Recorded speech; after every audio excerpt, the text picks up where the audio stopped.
اللہ الحمدللہ رب العالمین والصلاة والسلام علی سید المرسلین خاتم الانبیاء ولا نبی بعدہ وعلی آلہ وصحبہ اجمعین۔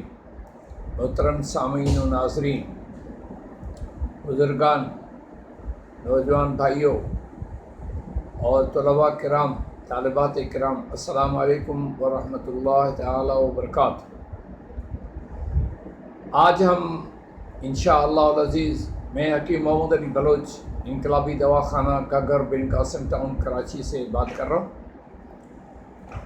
آج ہم بات کریں گے کہ شوگر اور بلڈ پریشر کے مریض اور رمضان کا روزہ۔ اللہ تبارک تعالیٰ کی یہ شان ہے کہ جسم میں جتنی بھی غلیظ رطوبات ہوتی ہیں وہ آہستہ آہستہ رمضان میں کم ہو کر، جیسے صفراوی رطوبات ہیں اور بلغمی کچی رطوبات ہیں جن سے شوگر ہوتی ہے، یا صفراوی رطوبات کی زیادتی کی وجہ سے بلڈ پریشر ہوتا ہے، وہ رمضان کے مہینے میں خصوصی رحمت اور برکت کی وجہ سے کم ہو جاتی ہیں۔ لیکن پھر بھی رمضان میں ہمیں کیا کیا احتیاط کرنے ہوں گے، کیا کیا طریقہ کار اختیار کرنے ہوں گے، آج ہم اس پہ ڈسکس کریں گے۔ خصوصاً بلڈ پریشر اور شوگر معاشرے کے لوگوں کو انتہائی تیزی سے جو ہے نا بیکار کر رہا ہے، وہ انسانیت کے لیے کسی طرح بھی فائدہ مند نہیں رہ سکتے۔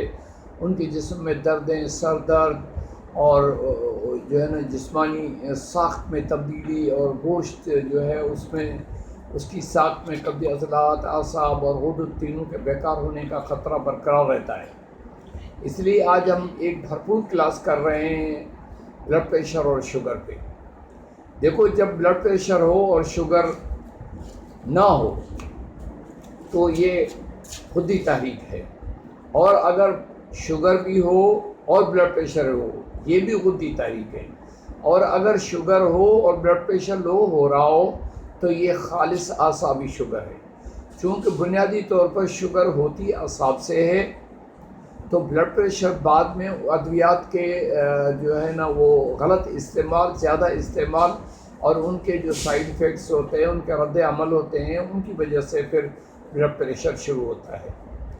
اب ہم بات کریں گے کہ شوگر کیا ہے۔ وہ مواد جو انسانی جسم جذب نہیں کرتا اور وہ خون میں رہ جاتا ہے، اس کو ڈاکٹر صاحبان کہتے ہیں کہ جی اس بندے کو شوگر ہو رہی ہے، اور پورا جسم کوشش کر رہا ہوتا ہے کہ وہ شوگر کو، اضافی شوگر کو پیشاب اور پخانہ کے ذریعے نکالے۔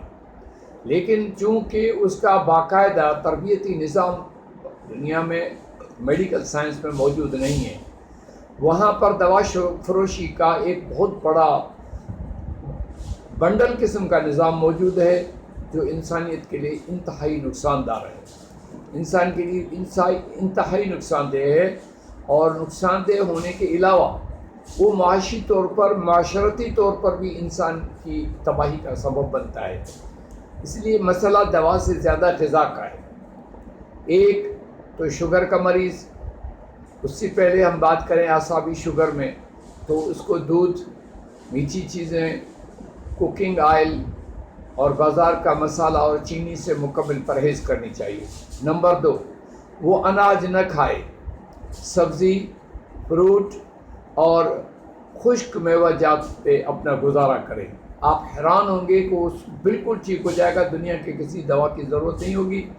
ہم اس کا غذا کا جب شیڈول بناتے ہیں تو صبح کو ہم صرف اس کو دہی دیتے ہیں جو انسولین کی طرح ہی جسم میں کام کرتا ہے، اور چینی کو انسانی جسم میں جذب جبکہ انسولین اس کو جلا دیتا ہے، چینی کو کم کر دیتا ہے، لیکن وہ انسولین ریزسٹنس جو پیدا ہوتا ہے کہ کچھ دنوں کے بعد وہ دوا بھی کام نہیں کرتی، اس وجہ سے بہتر ہوتا ہے۔ پھر ڈاکٹر کیا کرتا ہے، بڑا ڈوز دے دیتا ہے، ایک گولی کی جگہ پہ 4 گولیاں نہیں۔ آپ نے اس کو دوا کم نہیں کرنی ہے، دوا چھوڑ دینی ہے۔ صبح کو دہی کھائے اور حتی الامکان کوشش کرے کہ دوپہر تک کچھ بھی نہ کھائے۔ دوپہر کو سلاد کی 1 پلیٹ کھائے، حتی الامکان کوشش کرے کہ عصر یا مغرب تک کچھ بھی نہ کھائے۔ شام کو سبزی کی 1 پلیٹ ابلی ہوئی کھائے، اور رات کو دودھ اور جو ہے نا خشک میوہ جات استعمال کرے۔ نہ اس کی توانائی کم ہوگی، نہ اس کی طاقت کم ہوگی، نہ اس کو کوئی نقصان ہوگا۔ اب گندم یا اناج جو ہے یہ ہیروئن کی شکل اختیار کر چکے ہیں۔ جب آپ مریض ہیں، جب آپ کی پرہیز ہے تو آپ اس کو استعمال نہ کریں تو بہتر ہوگا۔ آج ہم یہ بات بھی کریں گے کہ بد پرہیزی کی وجہ سے انسان وقت سے پہلے جو ہے نا شوگر کا مریض نامرد ہوتا ہے، عورت میں پانچ پن پیدا ہو جاتا ہے، اور جو ہے نا ذہنی طور پر وہ قابل معاشرے کے لیے کارآمد انسان نہیں رہتا۔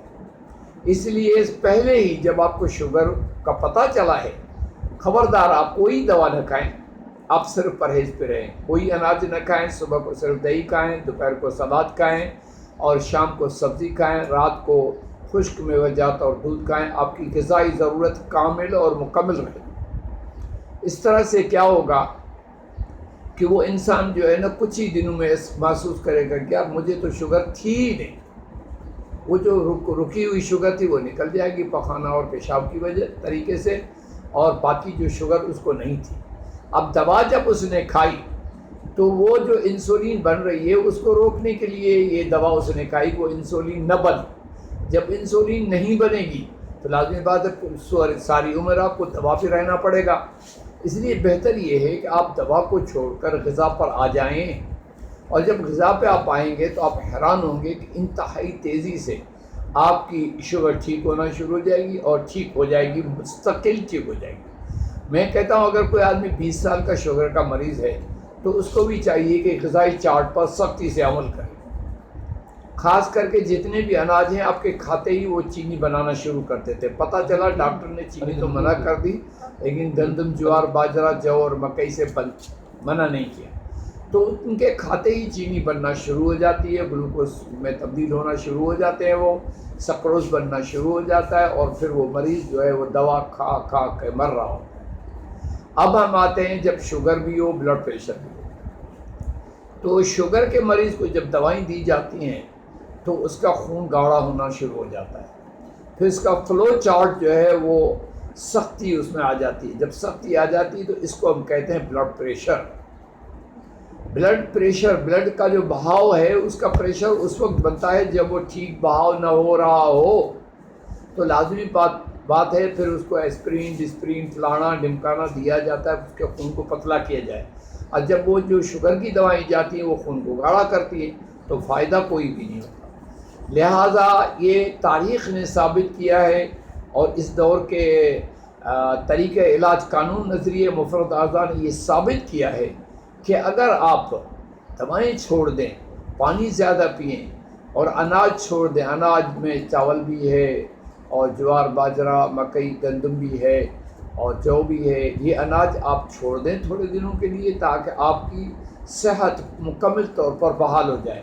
اور ایک بڑی چیز، بلڈ پریشر کا مریض اگر ساری دوائیں چھوڑ دے، 4 عدد چھوٹی الائچیاں لے، اس کے دانے نکال کے منہ میں ڈالے، صبح، دوپہر، شام، کھانے سے 1 گھنٹہ پہلے اس کو خوب چبائے، رس بنا کر نگل لے، اور اس کے اوپر 1 گلاس پانی کا پی لے، آپ حیران ہوں گے کہ کچھ ہی دنوں میں اس کا بلڈ پریشر نارمل ہونا شروع ہو جائے گا۔ اللہ کا فضل ہے کہ ہم بلڈ پریشر اور شوگر کا مکمل علاج کر رہے ہیں، جس سے مکمل طور پر بلڈ پریشر بھی ٹھیک ہو جاتا ہے اور شوگر بھی ٹھیک ہو جاتی ہے۔ اس کا سبب کیا ہے کہ ہم اپنے مریض کو غذائی چارٹ کے ذریعے چلاتے ہیں، ہم کوشش کرتے ہیں وہ دوا کم کر دے اور غذا کو بہتر کرے، اور غذا ہی انسان کو بیمار کرتی ہے۔ غذا کا الٹا سیدھا استعمال، خاص کر کے ہمارے جو ہوٹلنگ ہے وہ تو انتہائی خطرناک چیز ہے، اس میں جو مسالے ہیں، اس میں جو کوکنگ آئل ہے، یہ میں تو اس کو ظاہر قاتل کہتا ہوں۔ اور چینی بھی ایک انتہائی سینتھیٹک کیمیکل ہے، اس سے بھی بچنا چاہیے۔ چینی مہنگی کیوں ہوئی ہے کہ ہم اس کو استعمال کرنے میں کوئی احتیاط نہیں کرتے، پھر جب شوگر ہو جاتی ہے تو پھر ہم چیخنے لگتے ہیں، چلانے لگتے ہیں۔ بازار کی مٹھائیاں، اس سے اچھا نہیں ہے کہ آپ فروٹ کھائیں، انتہائی میٹھا فروٹ بھی آپ کو اتنا نقصان نہیں دے گا جتنا آپ کو بازار کی مٹھائیاں دیں گی، ان کے اندر بھی کیمیکل ہوتا ہے، ورنہ وہ اپنی دراز میں مہینہ 2 مہینے 3 مہینے رکھی ہوئی خراب نہیں ہوتی، اس کا مطلب اس کے اندر کوئی کیمیکل ڈالا گیا ہے، وہ اس کو خراب ہونے سے روکتا ہے۔